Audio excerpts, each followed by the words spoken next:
amazing, remarkable, stylish.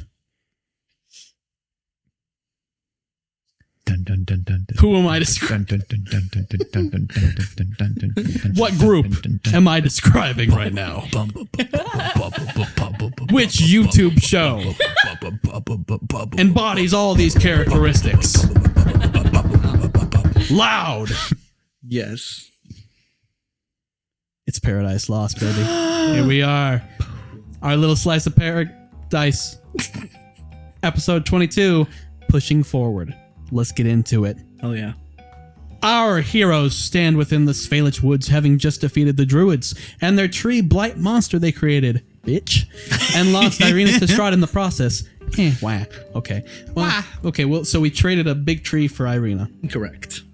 Okay. Yeah. I mean, it's not unfair trade. Oh, but we also got the gem of the Wizard of Wine's winery. Yes. All right. Right. Ismark expressed great distress over the situation, obviously, unsure why he thought they had a chance of protecting her from Strahd. Somewhat insulted by this, the group fought back that the fight isn't over yet. She may very well be still alive, and there's a chance they can get her back. Andre managed to not necessarily make him more reassured in the situation, but convince him that they haven't lost. Good way of putting it. Huge. The group True. made their way to the winery and found that parts of the vineyard that were withering away when they first came here mere days ago are now coming back to life rather rapidly. Wow. The stone. Oh, because they put It's it a fucking gem. in the dirt. Yeah. Not yet, did they?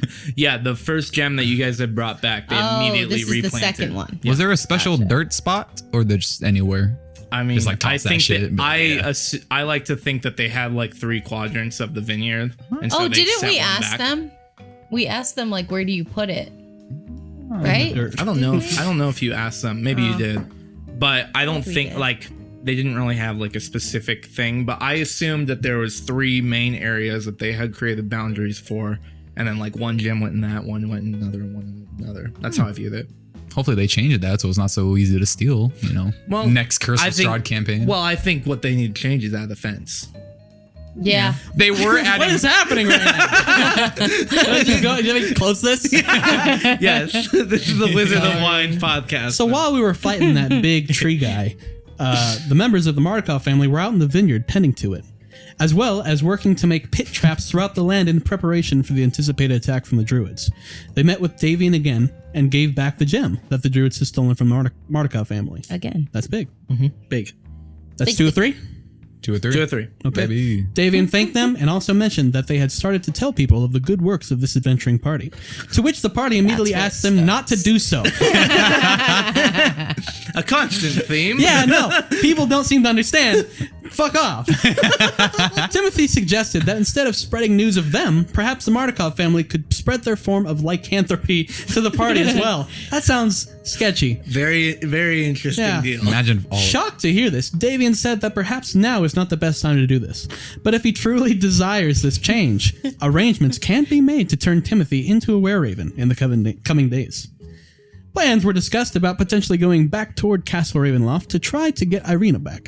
In the midst of this discussion, attempting to potentially leave Ismark behind, Ismark stated that he will return to Valakai, clearly not showing to be of any real assistance in this fight against Strahd. Andre had Which to is encourage him true. once more, fuck you, reminding him that Ismark is not the only person who had lost something to Strahd.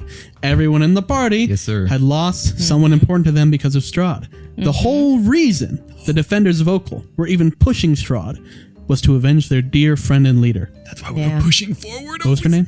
Yeah. Chaos. Chaotic? Sure. Chaotic. Lord Chaotic. Yep. With this reminder, Andre managed to convince Ismark that he couldn't turn back now. None of us could. Nope. And faith began to renew in Ismark. The group began their trek back toward the mountain. Beginning this journey, they ran into Aragal. That's pretty neat. Who was riding on horseback to join the party on their quest as prophesied. Prophesied! Some I don't know. Thanks for that That's a stinger. funny Love word. Some were unsure of Aragal's arrogance and mannerisms towards the party, Meanwhile, Nereza made it her mission to get Ergal to eventually open up to her and be less cold toward the group. Despite their mixed feelings, he stayed atop his horse, riding with the adventurers while we walked along. Yep. Sighed, you asshole. Yeah, I You know. absolute jerk. Just above us all. Yeah. Look at these peons. Yeah. And you know that's exactly how he felt. Too. Oh, really is. absolutely. This guy hated everything about the situation. Yeah. As snow began to fall this next evening, Andre created his tiny hut as Stephen stepped away from the group to commune with his patron Dynaxis. Yep. Stephen created a sphere of darkness to meditate in and say a prayer, letting Dynaxis know that they were finally going to the mountain. That didn't help. We could hear him. He went like far enough away. You guys probably saw the darkness. But what's Yeah, new with yeah, that? we saw. We're like, what's going on over there? Whatever. yeah. Just Steven doing weird Stevens things. Right. The scar of his chest flared up, and within the darkness suddenly appeared, in a column of fire, the fiendish visage. God damn it. That's good writing. The fiendish visage of Dynaxis. Stephen quickly asked his patron what exactly he needed to look for in the mountain, but Dynaxis continued to be cryptic in his response. Dynaxis stated that he was proud of the work Stephen had accomplished so far and promised to handle what needed to be done once Stephen found what he needed. Dynaxis. Proud of him. Steven murdered someone. Yeah. Well, you know, yeah, that happens. yeah, clearly. We're going to find out. We were all accomplices. Yeah. Yeah. Well, in a way, kind of, yeah. Oh, for sure. We didn't stop We him. didn't stop him. We knew it was So gonna we happen. did it. It's like giving a child something dangerous. Yep. And then what do you expect? Yeah. Right. Yeah. You know what's going to happen. Yeah. It was going to happen. Dynaxis also noted that once this task was completed, Stephen would still need to find a way to escape the fog of Barovia, which seemed entirely tied to Strahd, the Barovian beast. The Barovian beast. His patron left with a reminder that his hospitality should not be misconstrued as friendship. Rather, he is Stephen's master, and Stephen is Dynaxis' vessel. Stephen, still excited to aid his master, otherwise known as his friend, went back to the group and went to rest. Continuing onward, the trail to Mount Gakis became much more difficult and narrow, with a sheer cliff to one side and a wall of rock to the other. Traveling through the snowy Salanka Pass was slow and intimidating, but they were close to their destination. They came upon a gatehouse built onto the path with a wall of green fire barring a way to pass, while two gargoyle-like statues stood motionless atop the structure. There was no going around the gatehouse. Stephen and Timothy decided at the same time, to try something. Timothy just jumped through the curtain of fire.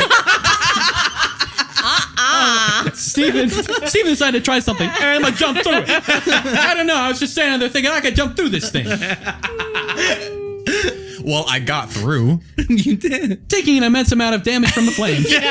While Stephen used a spell. It's like you nearly died, but Attempt sure. Mission accomplished is all. Stephen actually used a spell to dispel the magic of the curtain, so that's classic.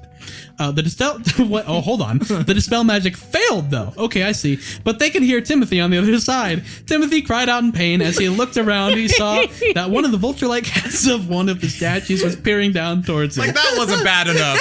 It's just so I am good. now 2v1 with a big old wall of fire. Though now it was no longer a statue. But come on. It's a statue. I know, but you know, a lot of statues. Yeah, you know it's not gonna be a statue no longer. not. We passed so many statues that were just statues. Classic Timmy. But not brooms. Never forget. Never. Classic Timothy immediately cast invisibility on himself at the sight of this horrendous entity. Gotta go. And combat began as the creature let out a terrifying screech, managing to stun many of those who could hear it. Wow, it stunned us. Some more than others. Yeah. The other statue had also transformed into the creature it was portraying, and they quickly worked to destroy them. Get ready for Some more than trouble. others. Dude, Make it double. It was just so funny, like the progression of it, of Timothy just jumping through, immediately catching on fire, collapsing in the snow, screaming, looking up, and then over the gatehouse is just this thing Hey. like looking down towards you. I just cooked dinner. And then just as you turn invisible and immediately this thing Right. came down and you're just underneath. Because I am still in a pile of snow and blood. Yeah. Everyone else, spot. Everyone else That'll has no do. idea what's happening. Yeah. Yeah.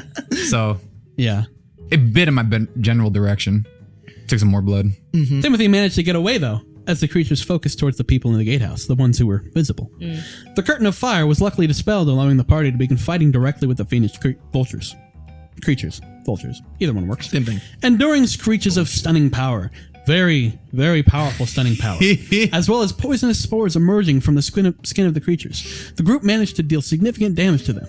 As blood began to pour from both sides, Stephen in particular created a cold armor around himself that if someone hit him, someone were to hit him, If that condition is First met. time. if it were met, A lot of damage. For it some, would erupt yeah. with energy back at his assailant. So throughout the battle, the creature seemed unable to successfully hit him. Every time I rolled. And they rolled a five. tried. They really did tried, They did too. try. He had like You an can't fault AC me. of like Yeah. 13 too. Steven specifically was trying to run in the middle of Yeah. the attacks and was like, Couldn't for hit the me. life of him. Hit me. Yeah. Hit me. Yep. Because at first I thought he wasn't getting hit because you just wasn't, but they were attacking him. Yeah. They just No, they couldn't were land trying. They were anything. biting. They Yeah. were clawing at him. They couldn't hit him. It was pretty great. Pan to Ismark. Using his greatsword, and still encouraged from Andre's talks with him in recent days, Ismark managed to land the final blows to both creatures, splattering their blood amongst the group and throughout the gatehouse. Good for him. As they finished off the creatures, the group began to search throughout the area, finding interesting elements of what used to be a small guarding area, now seemingly abandoned. They passed over a large stone bridge with archways at both sides, on top of which were statues of Strahd riding atop a horse of fire. And I think those are That's- going to come to life. That's a bitch-ass sight. It is, isn't it? The group quickly moved past this area and continued their way, following the trail up the mountain. As the path ascended, it became more narrow, and amongst the snow and fog, Lord Farquaad was the first to notice a curious sight. The many mountain goats standing amongst areas of the mountainous wall beside them, at a steep angle, I might add. How steep would you say? Dude, have you seen the mountain goat? That's a good point. Yeah. Just Google mountain goat. Yeah, it's like, Google it. it's ridiculous what they can do. Yeah, they're pretty nuts. So, One of which looked much larger than the rest, roughly 40 feet away from the group. For no reason. The group attempted to just walk past them as the large goat took note of the party walking by. Why? Okay. With great strength, the goat suddenly rushed down the mountain. Take two. Toward Nereza. It rammed into her, shoved her off the path and off the side of the path, which was a mountain. yeah. Her form beginning to fall off the side of a cliff. Do you hear me? She fell off a cliff, except... And she doesn't can't have fly. wings. She can't fly. Yeah. Can't fly. She can't fix it. Yeah. Yeah, she's no Michael. She's not Michael. She's no Michael. No, Mike. Sore subject. Lord Farquaad, very quickly, however, Yeah, she grabbed me. with a sudden burst of Tiny strength, arms, dude. managed to grab onto Nereza and pull her back on the cliffside. Enraged, Nereza immediately pulled out her two swords and sliced the goat 3 times, immediately slaying it and throwing it off the side of the cliff. Haha. Fuck that. Reverse card. Haha. Shocked and confused, more so confused by the encounter, Yeah. the group kept a cautious eye on the goats nearby. The group kept a cautious eye. I like cautious better, you know? Cautious I'm is a saying good you one. wrote both in here, and I'm just going to say cautious. Yeah, I put both. I wrote them both in multiple times. Yeah, no. I wasn't stuttering per se. No, you weren't. I was just reading it how you wrote it. Right. And we'll take it back to the editing draft. It's kind of a weird Yeah. writing style. That And when we shoot this for real, I'll do the real one. yeah, Okay. for sure. We'll So, keep that. so don't upload this one. No, I won't. I Okay. won't. Don't Okay, worry. good. They reached the end of the trail and found a large opening in Mount Gaucus, just taking it back, and stepped upon the rocky courtyard before it. Built into the mountain, they could see the elements of a large temple here, obscured from the height and natural elements of the area, but obvious as they stepped into the courtyard. The temple stood tall, while statues of faceless figures made of amber, 20 feet tall, were built into the front of the temple. They had arrived. And that's the end of the episode. Hell yeah. Oh. Yeah. You Wow. guys finally made it to the end of the mountain temple. How long was it to get up? From the base to get all the way to the top, I think that was 1 session. But the process of like you learning about it to getting there, you guys learned about it in episode 18, the end of episode 18, and then it took 4 sessions for you to get there. And wasn't it like in game, like weeks to travel to the mountain? It wasn't. It was like a full week. Okay. That you guys went on basically. That's a sucky journey. Yeah. But luckily we made it. And hey, Yeah. Emperor Temple. Emperor Temple. Amber Emperor Depper. You know what they say, Emperor Depper. Emperor Thanks for Depper. watching, guys. Cut it. Cut. Got it. Don't worry. I won't upload this one.